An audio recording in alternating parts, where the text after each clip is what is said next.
안녕하세요. 오늘은 86회 기업회계 2급 문제 풀어보도록 하겠습니다. 1번. 다음 중 일반적으로 인정된 회계 원칙의 특성으로 옳지 않은 것은 1번. 제정 당시에 이용 가능한 회계 실무로서 기업 실무에서 수용해야 한다. 맞고요. 수용해야 되죠. 네. 2번. 경제적, 사회적 환경이 변화한다고 하더라도 변화되지 않는 특성이 있다. 경제적, 사회적 환경이 변하면 변화되는 특성이 있어요. 그래서 이거 아닙니다. 변화되는 특성이 있어요. 네, 변화하면 당연히 변해야 되죠. 3번. 회계감사인이 재무제표의 적정성을 판단하는 기준이 되기도 한다. 맞고요. 4번. 다양한 이해관계자들이 회계 원칙 제정 과정에서 영향력을 행사하여 제정되는 정치적 과정의 산물이다. 맞습니다. 2번.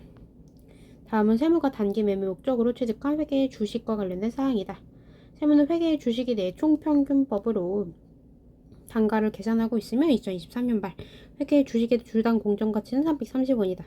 2024년 회계의 주식을 처분하는 것과 관련하여 세무가 손익계산서에 인식할 이익은 그러면 저희 총평균법이니까 계산하면 되는데 단기 매매 목적으로 했잖아요. 그러니까 단기 매매 증권이요. 단기 매매 증권이니까 기말에 평가한 금액 공정가치 330원. 그래서 여기가 300원이 아니고 330원이라고 보시는 게 계산 목적상 낫겠죠. 그러면은 저희 500주 곱하기 330원 계산하면 16만 5천원.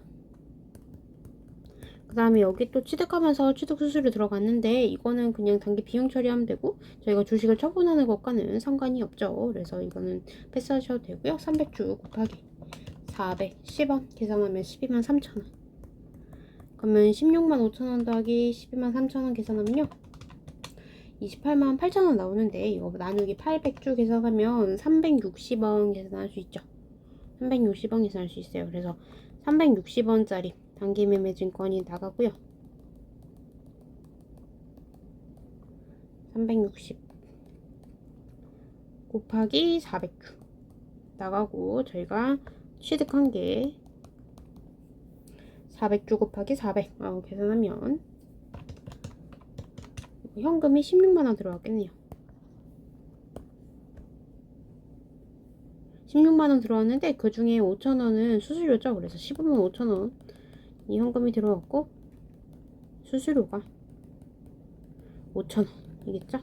네, 그 다음에 그러면 360 곱하기 400 계산하면 14만 4천원. 이거 이제 수익이 단기매매증권 처분이익이 단기매매증권 처분이익이 14만 4천원 빼기 16만원 계산하면 16,000원. 16,000원인데 여기 수수료 5,000원 있죠? 그러니까는 16,000원 빼기 5,000원 계산해서 2번 11,000원 구할 수 있습니다. 처분과 관련해서 인식할 이익이라고 하니까요. 네. 3번. 다음 중 재무상태표의 자산에 대한 설명으로 틀린 것은 1번. 자산은 과거의 거래나 사건의 결과로서 현재 기업 실체에 의해 지배되고 미래 경제적 효익을 창출할 것으로 기대되는 자원이다. 맞고요.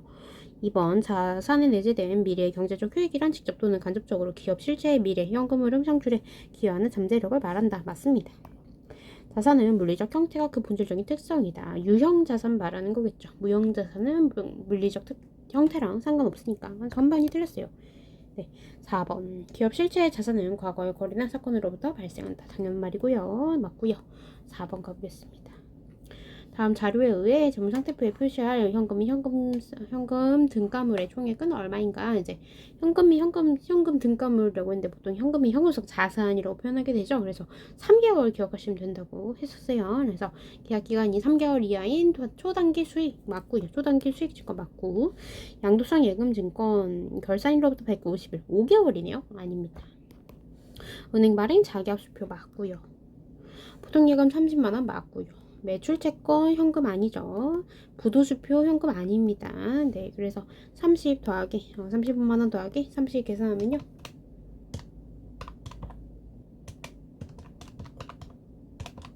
95만원 되죠. 그래서 정답은 4번입니다. 5번. 다음 중 재무정보의 질적 특성에 대한 설명으로 틀린 것은 1번 중요성은 기업 특유의 목적 적합성으로 미리 정할 수 있다라고 되어 있는데요. 없습니다. 없어요. 그래서 1번이 틀렸어요. 2번 누락되거나 잘못 기재된 경우 의사결정에 영향을 미친다면 중요하다. 맞고요. 3번 재무정보의 선택이나 표시에 편의가 없어야 된다. 맞고요. 4번 미래 결과를 예측하기 위해 사용하는 절차의 투입 요소로 사용된다. 맞습니다.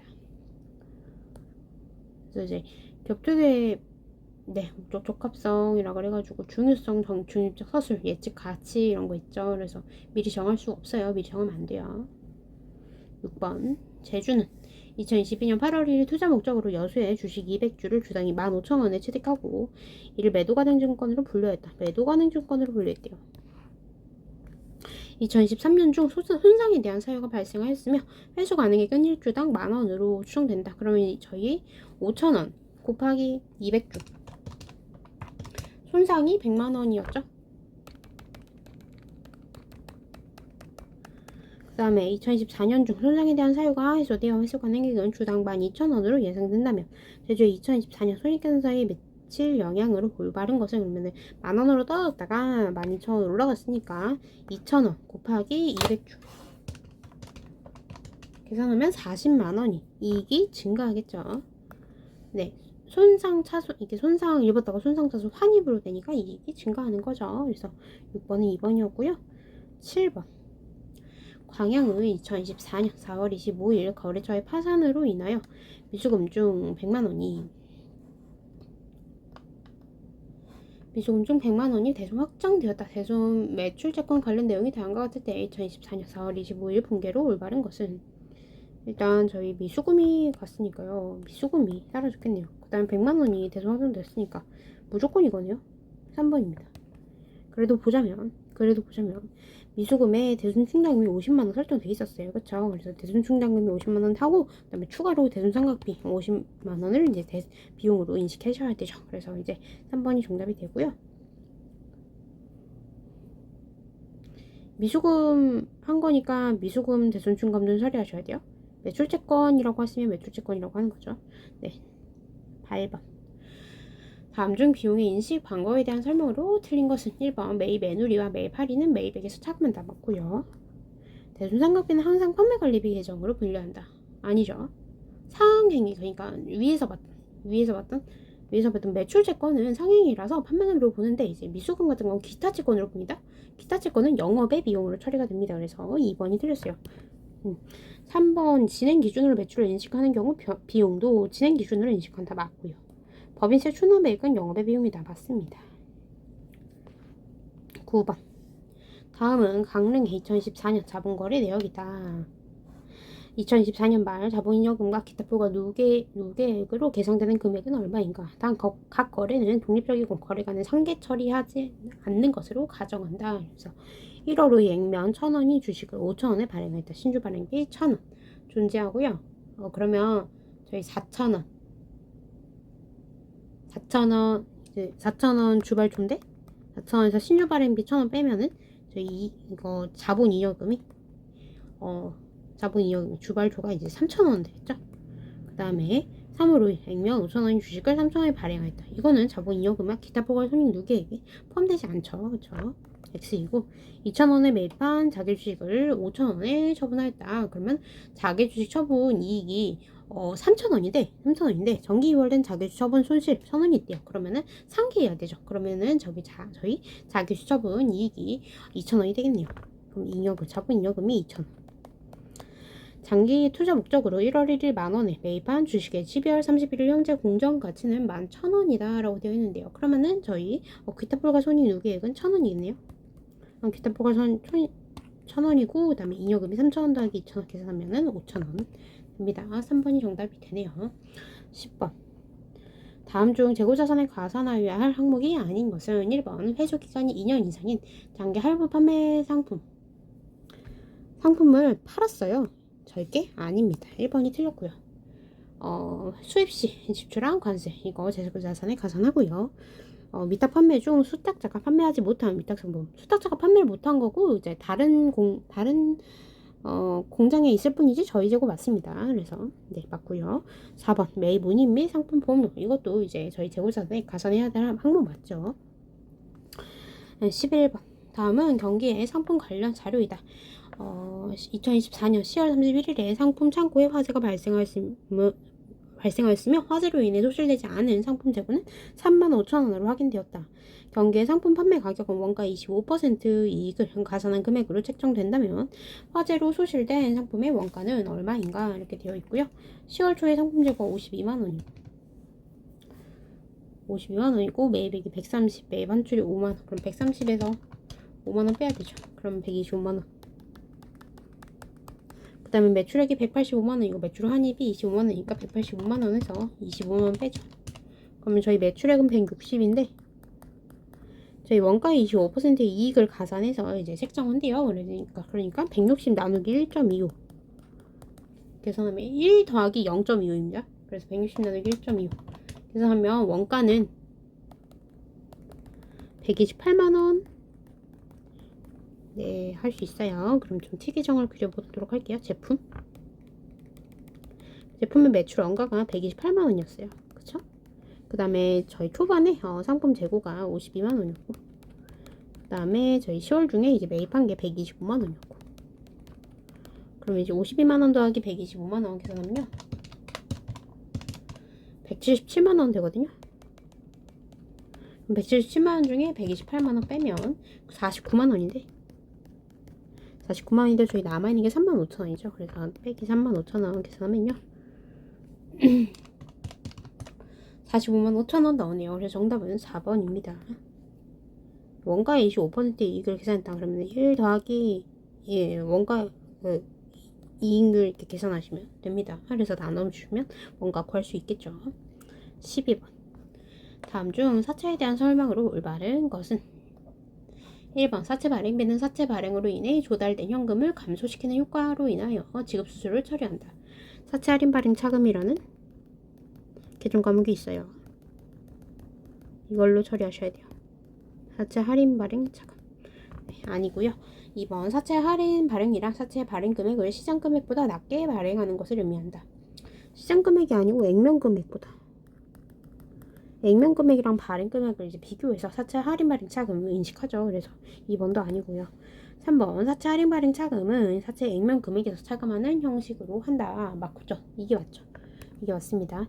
4번 유율자율법 적용 시 사채를 할인 발행하는 경우 사채의 장부 금액 매년 감소한다. 매년 증가하죠. 증가합니다. 13번 서울은 확정기형 퇴직연금에 가입하고 은행과 매년 말에 퇴직금 추계액의 10%를 적립하기로 계약하였다. 2024년 12월 31일 은행이 적립부담금 200만원을 보통예금에서 이체하였다. 이에 대한 올바른 붕괴는 이렇게 되어 있는데요. 적립부담금 확정기형 퇴직연금 같은 경우에는 퇴직급을 처리하셔야 돼요. 퇴직급을 처리하셔야 돼서 이제 1번이 정답이 됩니다. 1번이 정답이 돼요. 14번 다음 중 무형자산에 대한 설명으로 틀린 것은 1번 무형자산의 잔존가치는 원칙적으로 0원으로 한다. 맞고요. 2번 무형자산 감가상각 방법을 기업이 합리적으로 선택하여 정할 수 없는 경우에는 정액법을 사용하도록 하고 있다. 맞습니다. 3번 직접 상관법을 사용하여 재무상표를 표시할 수 있다. 맞고요. 개발비의 원가는 그 자산의 창출, 제조, 사용 준비에 직접 관련된 지출만 포함하며 합리적이고 일관성 있게 배분된 간접 지출은 포함하지 않는다. 이렇게 되어 있는데요. 합리적이고 일관성 있게 배분된 간접 지출은 포함하게 되어 있습니다. 포함해요. 이게 포함이 아니라서 4번이 틀렸어요. 14번 정답은 4번이었습니다. 15번 2024년 초 국가는 민간이 보유하고 있던 실용신화권 장부가의 150, 강존가치 200을 취득하는 조건으로 국가의 보통 주식 250주, 주당 액면가의 5,000원, 주당 공정가치 5,500원을 발행하여 교부했다. 국가가 인식할 실용신화권 취득 원가는 얼마인가? 네, 이런 경우에는 이제 실용신화권을 취득할 목적으로 주식을 발행한 거니까요. 주식의 공정가치를 곱하면 돼요. 그래서 2250 곱하기 5500 계산하면요 137만 5천원 구할 수 있습니다. 그래서 정답은 2번이었어요 16번 다음 중 충당부채 및 우발부채에 대한 설명으로 틀린 것은 우발부채는 재무상태표상의 부채로 인식한다. 아니죠. 주석에 인식해야 됩니다.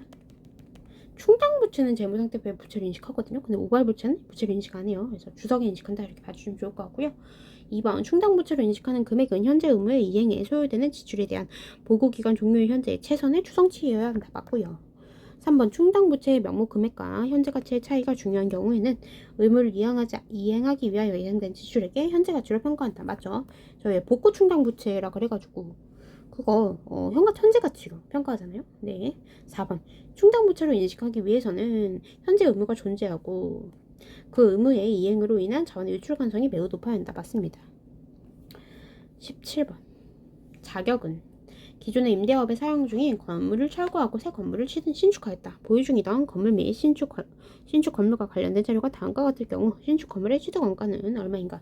이미 가지고 있던 건물을 철거하고 다시 지었대요. 그러면은 신축 건물의 취득 원가는 토지 취득 원가 이거 다 필요 없어요. 이거 토지 취득 원가 필요 없고요. 토지 취득세 필요 없고요. 기존 건물 취득 원가 필요 없고 기존 건물 취득세 필요 없고 취득 당시 중개수수료 등 공동부대 비용 아니고요.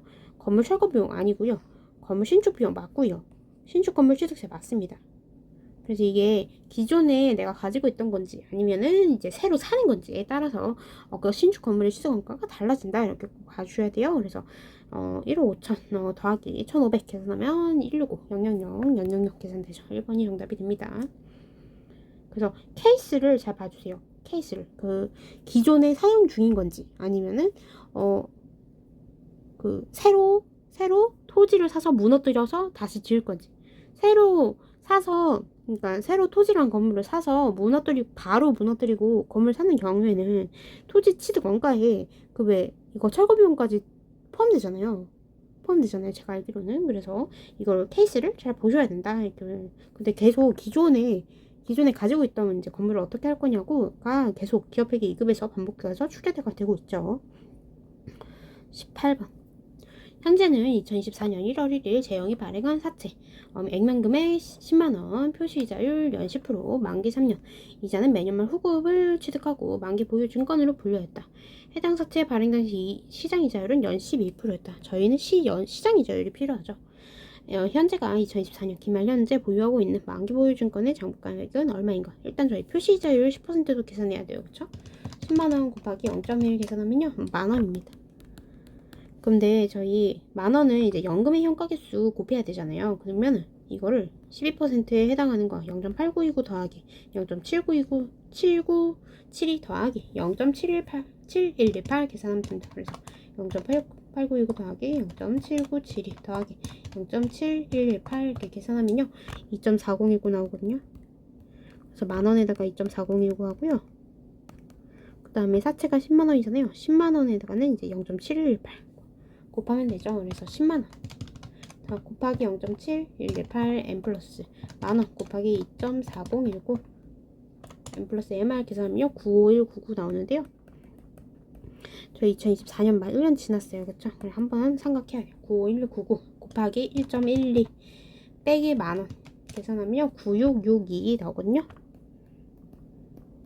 그래서 정답은 2번입니다. 연금의 현가집수 안 나오면 이런 식으로 더 하시면 돼요. 네. 그 다음에 제가 9199 곱하기 1.12 빼기 액면 M 표시이자 만원 뺐죠. 이건 이제 1 더하기 0.12라는 소리입니다. 그래서 이제 시장이자율 12%니까 1 더하기 0.1 이렇게 계산하시면 될 것 같아요.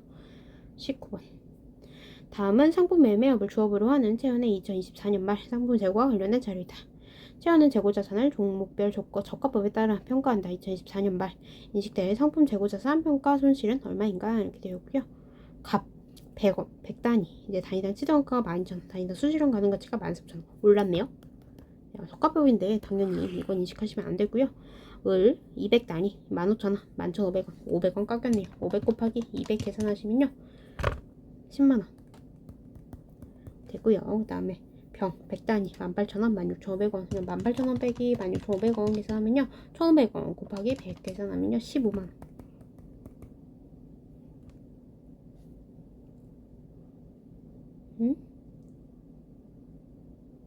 잠시만요 15,000원 빼기 11,500원 계산하면 3,500원 3,500 곱하기 200 계산하면 70만원이네요 재료계산은요 70입니다. 그럼 70에다가 15만원 더하면 4번 85만원 되네요. 28번. 소망의 이익이익은 처분 계산서가 다음과 될 때 소망의 당기순이익은 얼마인가? 이제 당기순이익 구하면 되는데 정기 2월 이익이익은 이익 준비금 정기백 이거 빼야 되고요. 그쵸? 그다음에 정기 2월 이익이익금 이건 더 해야 되고요. 현금 배당에 이거 빼야 되고요. 차기 2월 이익이익금은 이제 합계가 1250인 거죠. 그래서 소망의 당기순이익 구해야 되는데 1000만원 빼기 550 계산하면 450인데요. 450에다가 당기순이익 더했으니까 1250 나왔겠죠? 그래서 450 빼기 1250 계산하면 800만원 나옵니다. 정답은 4번이에요. 21번. 다음 중 수익의 인식에 대한 설명으로 올바른 것은 1번. 수익은 실현이 확정되어 있는 경우에만 인식은 다 아니죠. 아닙니다. 실현되었거나 실현 가능한 시점에 이제 인식하게 됩니다. 그래서 틀렸고 프랜차이즈 2번. 프랜차이즈 수수료는 창업지원 용역과 운영지원 용역, 설비와 기타 유형자산 및 노하우 제공에 대한 대가를 포함할 수 있기 때문에 부과되는 목적을 반영하는 기준에 따라 수익으로 인식한다. 맞죠? 이게 맞습니다. 네, 프랜차이즈. 왜 틀렸는지도 볼게요. 3번. 부동산 판매나 법적 소유권이 이전되기 전까지는 수익을 인식할 수 없다. 위험과 보상이 이전되면 이제 수익을 인식합니다. 그래서 이거 아니고 법적이랑은 회계랑은 무관하다고 봐주면 좋을 것 같아요. 그 다음에 이제 4번. 상품권을 할인 판매하는 경우 액면금의 전액을 수익을 인식한다. 틀렸죠.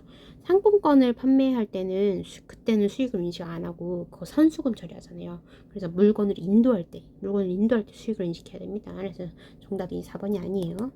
네, 그 다음에 할인 판매하는 경우에는 이제 상품권, 그러니까 선수금의 차감 항목으로 이제 밑에다가 이렇게 적으면 되죠. 네, 22번. 2024년 초 부여는 지방정부와 교량 건설 공사 계약을 체결하였다.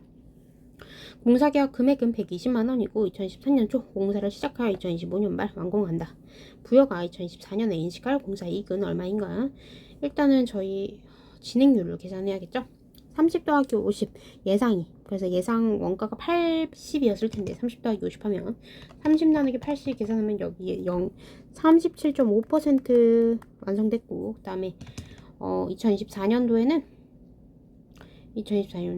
이제 누적이 50 나누기 80 계산하면 여기 62.5% 완성했겠죠? 그럼 저희 이익을 구하려면 매출을 구하고, 그 다음에 비용은 뭐 20만원인 거죠? 비용은 20. 그 다음에 그래서 이익을 구하면 되는데요. 수익도 구해야 되는데 1200만원에 이제 2023년에 37.5% 했겠죠. 그러면 1200이 아니고 120만원에 0.375 계산하면요 45만원 여기 인식됐을 거고, 그 다음에 이제 120에 곱하기 0.625 계산하면 75만원. 그럼 수익은 75만원에서 45만원 뺀 30만원. 그 다음에 이익은 그럼 30에서 20 빼서 10만원 구할 수 있겠네요. 정답은 1번이죠. 네. 공사계약 얘기 나오면 무조건 진행률부터 계산하시면 됩니다. 진행률부터 계산하셔서 이제 수익이랑 비용이랑 이익을 구하시면 돼요. 그래서 23번. 공주는 2024년 8월 1일 공장 건물에 대한 향후 1년간 화재보험에 가입하고 총 12만원을 지급하면서 모두 비용으로 계산했다. 공주가 2024년 12월 31일 기말 수정봉개를 하지 않았다면 당기 순이익에 미치는 영향으로 올바른 것은 8월에 했고 1년간의 가입을 했으니까 8, 9, 10, 11, 12 이제 24년도에 이제 5개월치, 그 다음에 그러면 25년도에 그러면은 12에서 5를 빼면 7개월치. 그래서 당기순이익이, 근데 전액 다 비용 처리했으니까 당기순이익이 7만원 과소계 예상됐겠죠. 그래서 1번이 정답이에요. 그러니까 내년 비용을 올해 비용으로 인식해버린 거예요. 그러니까 당기순이익이 과소된 거죠. 네. 24번. 12월 말 결산법인인 속초는 2024년 1월 1일 기계장치를 황영 후 3년간 매년 말 200만원에 분할하여 회수하는 조건으로 매각하였다. 매각 대금의 명목 가액과 현재 가치의 차이는 중요하고 유효이자율은 연 10%이다. 속초의 기계장치 매각 당시 장기 미수익금 장부금액은 얼마인가? 단일원의 현재 가치 3년 10%는 0.7513이고 1원의 정상연금 현재 가치는 3년 10%는 2.4868이다. 그럼 매년 말 200만원씩 분할하여 회수하는 조건으로 매각했으니까 200만원 곱하기 2.4868 계산하시면 됩니다. 200 곱하기 2.4868 계산하시면 4973600 나오게 됐죠. 그래서 2번이 정답이 되고요. 25번 다음 중 중소기업 회계 기준에서 정하는 자산부채의 평가 기준으로 틀린 것은 1번 토지와 건물을 제외한 같은 종류의 자산을 교환하여 취득한 경우 제공한 자산의 공정가액을 취득원가로 한다는데 제공한 자산의 장부금액을 취득원가로 하셔야 돼요. 1번이 틀렸네요. 나머지도 볼게요. 취득이 시작된 날부터 의도한 용도로 사용 판매할 수 있는 상태가 될 때까지 1년 이상이 걸리는 재고자산의 취득 자금에 포함된 차입금의 이자 비용 등은 재고자산의 취득원가에 포함할 수 있다. 맞죠? 그 건설 중인 자산이 이자를 차입원가 계산해서 취득원가 포함하잖아요. 그쵸? 3번 매입 채무 등의 장부금액과 만기 금액의 차이가 있는 경우 그 차이를 상하 기간에 걸쳐 유효이자율 법이나 정액법으로 생각하여 장부금액과 이자 비용에 반영한다. 맞죠? 화폐성 외화자산 또는 부채는 매 회계연도 말에 마감 환율로 다시 환산한다. 맞죠? 정답은 1번이었고요. 이제 원가 매개 풀어보도록 하겠습니다. 1번 다음 중 직접 노무 원가가 포함되는 항목과 그렇지 못한 항목을 표시한 것으로 올바른 것은 직접 노무 원가는 기본 원가에도 포함이 되고 가공 원가에도 포함이 되고 당연히 제품 원가에도 포함이 되는데 기간 원가에는 포함이 되지 않습니다. 그래서 이 정답은 2번이에요. 기간 비용이 뭐냐면 제품 제조와 관련이 없는 비용입니다. 관련이 없는 원가예요. 그래서 단기 비용 처리하는 건 맞는데 제품 제조와 관련은 없어요. 그래서 기간 비용 아니고요. 기본 원가, 가공 원가, 제품 원가는 맞죠. 기본 원가는 이제 직접 재료비랑 직접 노무비 포함되고 가공 원가는 이제 직접 노무비랑 제조 간접비 포함되죠. 그래서 제품 원가가 이제 그 매출 원가라고 표현한다고 하면 이제 그 기초 제품 플러스 단기 제품 제조 원가 마이너스 기말 제품 재고액 이렇게 빼서 제품 원가 구하게 되잖아요. 그래서 1번의 정답은 2번이었어요. 2번 아래 그림이 나타내고 있는 원가 형태로 올바른 것은 계단 형태의 원가 형태인데요. 이거는 이제 중고정비죠. 4번입니다. 중고정비예요.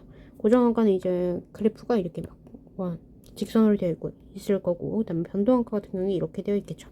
단위당 고정원가 같은 경우에는 생산을 하면 할수록 이렇게 내려가는 그런 구조가 있습니다. 그래서 3번, 1, 2, 3번 다 아니고 4번이 맞습니다.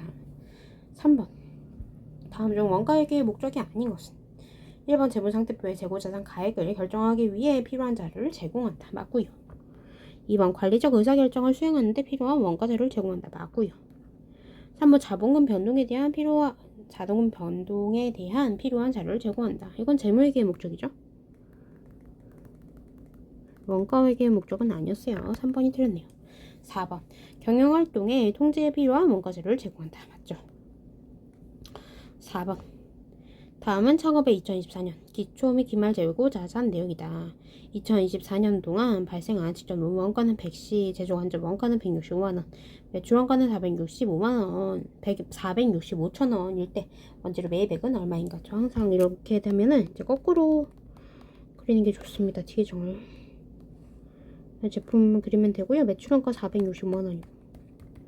그러면 제품, 기초, 기말, 제품이 25만원, 기초, 그 다음에 기말에 42만 5천원. 그러면 4605 더하기 425 계산하면 5030. 그럼 단기 제품 제조원가 구할 수 있죠. 5030 빼기 250 계산하면 4780. 그럼 이제 제공품 치계정 그릴 수 있겠죠. 그럼 4780 이거 그 다음에 기말에 40 기초에 48만원. 그럼 또 대변이 4780 더하기 40 5180 빼기 480 계산하면 4700 여기 다 합쳐서 4700일 텐데 근데 직접 노무 원가가 110, 165만원 빼면요 4700 빼기 110 네, 그 다음에 4700 빼기 165만원 계산하면 직접 재료는 이제 195만원인 거 이거 근데 직접 재료 27500 27500 똑같죠? 그래서 2번이 정답이 됩니다. 네, 4번 문제 정답은 2번이었고요. 5번 다음 중 고정원가, 변동원가에 대한 설명으로 틀린 것은 1번 변동원가는 일반적으로 제품 단위당 원가가 일정하다. 맞습니다. 고정원가는 일반적으로 주업도가 증가함에 따라 단위당 원가가 감소합니다. 맞습니다. 3번 고정원가는 일반적으로 통제 불능 원가이다. 맞고요. 4번 변동원가는 제조원가만을 구성한다. 아니죠. 비제조원가도 구성해요. 예를 들면 판매 수수료 같은 거요. 그래서 정답은 4번이었습니다. 6번 원가의 2024년 기초 및 기말 재고자산 다음과 같다. 2024년 중 원가의 직접재료 원가는 80만원, 제조간접 원가는 가공원가의 40%인 200만원, 제조간접 원가는 가공원가의 40%인 200만원이래요. 그럼 가공원가가 얼마인지 구할 수 있겠죠. 200 나누기 200 나누기 0.4 계산하면 제조간접 원가, 가공 원가가 500인 거 확인할 수 있습니다. 네, 원가의 2024년도 매출액이 1000이고 매출 총이익이 50%일 경우 2024년 말 제품 재고이익은 얼마인가? 1000이고 50%이면 매출 원가는 500이겠네요. 그쵸? 500이고 그럼 재공품 티켓팅부터 부터 그리면 30, 40, 30, 40 그 다음에 직접 재료 원가는 80 그 다음에 가공 원가는 그러면 제조간접 원가가 가공 원가의 40% 200만원이니까 노무비는 직접 노무비는 300이겠네요. 그래서 80 더하기 300 더하기 200 계산하면 580 총 단기 총 제조 원가는 580이었겠네요. 네, 580 더하기 30 마이너스 40 계산하면 단기 제품 제조 원가는 570이네요. 그럼 이제 제품 그리면 되겠어요. 제품 기초에 30이었고요. 570 단기 제품 제조 원가였고요. 그 다음에 매출 원가 500 그걸 구하면 600 빼기 500이니까 정답은 1번이네요. 네, 여기가 600이죠. 7번 금융은 2개의 생산, 제조 부문 AB와 2개의 보조 부문 S1, S2를 두고 있다. 당해연도 6월 중에 각 보조 부문에서 생산한 보조용액의 사용 원가율은 다음과 같다. S1 부분과 S2 부분의 당월에 발생한 변동원가는 각각 40만원과 20만원이었다. 금융은 보조 부문 원가의 배분에 단계 배분법을 사용하며 S1 부분부터 배분한다. 제조 부문 A의 배분 후 원가는 얼마인가 이렇게 되어 있는데요. 여기가 40이고 여기가 20이고 S1부터 배분하면 된대요. 그렇죠? 40 곱하기 0.4 계산하면 여기 16만원 0.2 계산하면 8만원 똑같이 16만원 구한 다음에 이제 20 더하기 16만원 계산하면 36만원 이제 S1 엔탕은 배분하면 안되고 A, B 이제 배분하면 되는데 0.4, 0.4 똑같으니까 36만원 나누기 2 계산하면 18만원 여기도 18만원이죠.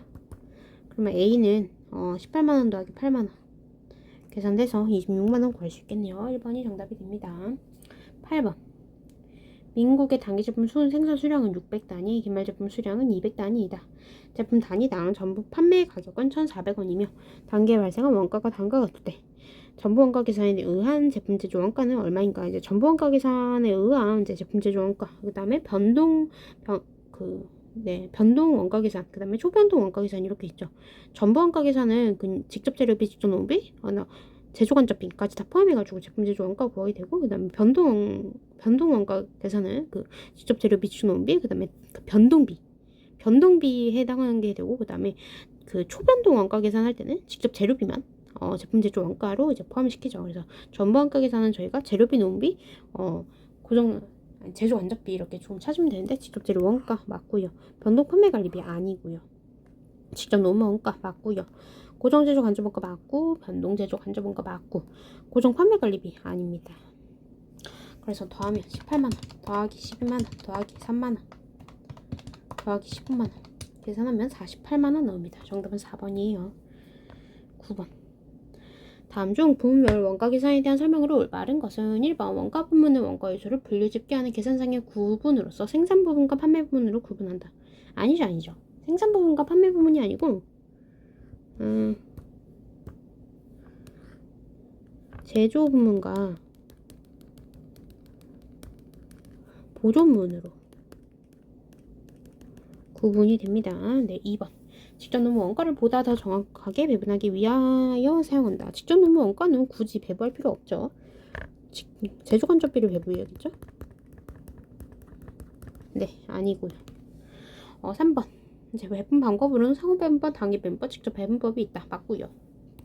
4번. 제조 부문이 하나인 기업에서 많이 사용된다. 하나인 부분에서 굳이 부문별 원가 계산을 할 필요가 있나요? 복수니까 하는 거죠. 여러 개니까. 네.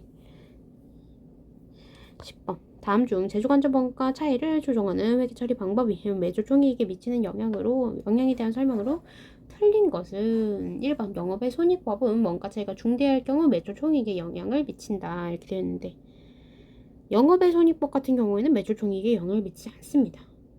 않아요. 영업이익에 영향을 미치는 거죠. 2번 매출원가 가감법은 매출원가에서 원가 차이를 조정하는 방법으로 원가 차이가 중대할 경우 매출 총이익에 영향을 미친다. 매출 원가를 조정하니까 매출 총이익에 영향을 미치게 됩니다. 맞고요. 3번 원가 요소별 비례 배분법은 실질에 맞춰 배분하는 방법으로 정확한 영업이익을 계산한다. 맞습니다. 4번 총원가 비례 배분법은 배분 기준이 되는 총원가 비율이 총원가에 포함된 제조 간접 원가의 비율과 같다고 가정하므로 실제 원가가 가정과 다른 경우 매출 총이익에 영향을 미친다. 맞죠? 네. 11번. 다음은 정상개별 원가 계산을 사용하는 대안의 2024년 제조 간접 원가 개정으로서 배부차를 조정하기 직전의 기록이다. 다음 설명 중 틀린 것은 여기가 실제이고 여기가 배부액인 거죠. 2024년 제조간접 원가 배부액은 9만원이다. 배부액 9만원 맞고요. 2024년 제조간접 원가 실제 발생액은 10만원이다. 맞고요. 배부가 9만원이잖아요. 그러니까 만원이 과소배부 되어 있어요. 과소배부 되어 있으니까 더 더해야 돼요. 원가를. 네. 원가를 더 더하게 되면 당기순이익은 감소하겠죠. 네. 3번 제조간접 원가 배부차를 매출 원가에서 조정할 때 필요한 분계는 매출 원가 만원, 제조간접 원가 만원입니다. 맞고요. 매출원가를 더한다고 했어요. 4번 2024년 제조간접 원가는 초과 배부 상태임을 알 수 있다. 과소 배부 상태라고 했습니다. 4번이 틀렸어요. 12번 보조부문 원가의 배분에 대한 설명으로 아래와 같다. 다음 중 올바른 설명으로 묶인 것은 이중 배분율이랑 보조문의 원가를 고정원가와 변동 원가로 구분하고 변동 원가는 보조문이 제공하는 용역에 대한 각 부문의 최대 사용 가능량을 기준으로 배분한다. 변동 원가 설명하는 글이 아니고 고정원가를 최대 사용 가능량으로 기준으로 배분합니다. 그래서 이거 아니고 단계 배분법은 배분 수가 달라지면 배분 후의 결과가 달라질 수 있다. 맞고요. 상호 배분법은 배분 과정이 복잡하고 배분 순서에 영향을 받지 않습니다. 배분 과정 이거 방정식 사용해서 구하는 거니까 배분 과정 복잡한 거 맞는데 맞고 배분 순서에 영향을 받지 않는 것도 맞습니다. 다음에 원가 배분의 정확성이 가장 낮은 배분 방법은 직접 배분법이죠. 가장 낮은 건. 다음에 직접 배분법은 보조문 상호 간의 용역 수수료를 고려한다. 보조문 상호 간의 용역 수수료를 고려하는 건 상호 배분법입니다. 전부 다 고려하게 되죠. 그래서 정답은 나다인지 2번이 정답이 되네요. 13번. 다음은 개별 원가 계산 제도를 채택하고 있는 심화의 제품 제조와 관련된 자료이다. 기본 원가와 가공 원가는 얼마인가? 기본 원가는 이제 직접 재료비랑 직접 노무비 얘기하는 거고 가공 원가는 직접 노무비랑 제조 간접비 얘기하는 거죠. 그래서 구하게 되면요. 단계총 제조 원가가 170만원이고 직접 재료 원가가 50만원이고 가공 원가는 170에서 50 빼면 120이네요. 120. 그다음에 이제 제조 간접 원가는 직접 노무 원가의 50%이다 이렇게 되어 있는데요. 그럼 저희 170에서 50 빼면 120인데 120에서 3분의 2 계산하면 노무원가 구할 수 있죠. 계산 80, 노무원가 80. 그럼 80 더하기 50 계산하면 기본원가 130. 정답은 4번이네요. 노무 그 제조간접비는 40이죠. 그래서 이제 제조간접 원가는 직접 노무원가의 50% 이렇게 구하게 됩니다. 14번. 다음 중 결합원가에 대한 설명으로 틀린 것은 1번. 분리점에서 결합 제품의 판매 가치를 기준으로 결합원가를 배분하는 방법을 상대적 판매 가치법이라고 한다. 맞습니다. 2번. 순실화 가치법은 물량 기준법보다 결합 제품의 수익성이 왜곡되지 않는다. 맞습니다. 3번. 기업이익을 극대화하기 위한 추가권 의사결정을 할 때는 이미 배분된 결합원가를 고려한다. 아니죠. 이미 배분된 건 고려할 필요 없어요. 매몰 비용에 해당하죠. 3번이 틀렸고. 4번. 결합원가 배분 시 판매량을 기준으로 배분하지 않고 생산량을 기준으로 배분한다. 맞습니다. 생산량을 기준으로 배분하셔야 돼요. 판매량은 매출원가 계산할 때나 사용하는 거죠. 15번. 행운은 결합 제조 공정에서 A제품과 B제품을 생산하고 있다. 행운은 A제품 200단위와 B제품 300단위를 생산하였으면 분리 시점에서 A제품은 단위당 2,000원에 판매 가능하고 A 200개, B 300개, 그 다음에 가격이 2,000원. B제품은 분리점에서 판매 시장이 형성되지 않아 추가를 거쳐 단위당 1,000원에 판매 가능하다. 여기 단위당 가격이 1,000원. B제품의 추가공에 소홀되는 원가는 20만원이고 20만원이다. 순실현 가치법을 적용할 경우 B제품의 재발부되는 결합원가가 5만원이었다면 결합원가 총액은 얼마인가? 일단 저희 순실현 가치를 구해야 되겠죠? 순실현 가치 구하게 되면 이제 200 곱하기 2,000 계산하면요 40 미고 이제 B의 순실현 가치 구하게 되면 300 곱하기 2,000 마이너스 20 계산하면 10만원인데 그러면 총합치면 50이죠. 5만원 곱하기 5배 하면은 총 결합원가 25만원인 거 확인할 수 있겠네요. 정답은 4번입니다. 그래서 이제 50만원을 이제 그래서 B에다가는 5분의 1, A에다가는 5분의 4 이런 식으로 결합원가를 배분하시면 돼요. 그래서 25만원 나누기 5 그래서 여기 5만원이고 여기 20인 거 확인할 수 있습니다. 그래서 15번 이렇게 확인하시면 돼요. 확인하시면 되고 16번. 다음은 딤체의 단기 제품 생산에 대한 직접 재료 원가 관련 자료이다. 담체는 직접 재료 원가 가격 차이를 구입 시점에서 분리한다. 다음 중 단기 직접 재료 원가 가격 차이로 올바른 것은 제품 단위당 직접 재료 표준 투입량 10g, 직접 재료 단위당 표준 가격 45원, 실제 직접 재료 구입량 1000g. 그럼 여기 실제 1000 곱하기 구입 가격 42원. 계산하면 여기 42,000원 되겠네요. 그 다음에 저희 1000 곱하기 표준 가격 45원. 그럼 45,000원. 그럼 3,000원 유리하네요. 2번입니다. 17번. 스마트폰을 생산하는 윤리는 제품을 검사한 시점에서 공소품을 파악하고 있다. 정상적인 공소품은 품질 검사 시점을 통과한 합격품의 15%의 비율로 가정한다. 월초 제공품 완성도 40% 만. 튀기 정글이면 됩니다. 월초 만. 그 다음에 당월 생산 착수량 4만. 차변이 5만인 거. 당월 제품 생산량 3만. 월말 제공품 14,000단위다. 품질 검사가 생산 공정 20%의 시점에서 실시되는 경우 공소품 수량은 얼마인가? 공소품 수량을 물어봤고 정상 공소품인지 비정상 공소품인지 얘기를 안 했어요. 그쵸? 그러니까 제품 생산량이 3만. 기말에 14,000. 그러면 5만 개에서 44,000원 빼면 저희 공소 수량 6,000개인 거 확인할 수 있습니다. 2번이 정답이에요. 만약에 정상인지 비정상인지 이거 구하려고 하면 이걸 또 3만에서 이제 10,000, 20,000. 그 다음에 이제 만 단위는 30%이니까, 네, 저희 30% 시작하잖아요. 그러니까 만 단위는 이제 검사를 안 하고, 그 다음에, 예, 말에는 이제 80%까지 했으니까 얘는 검사를 하죠.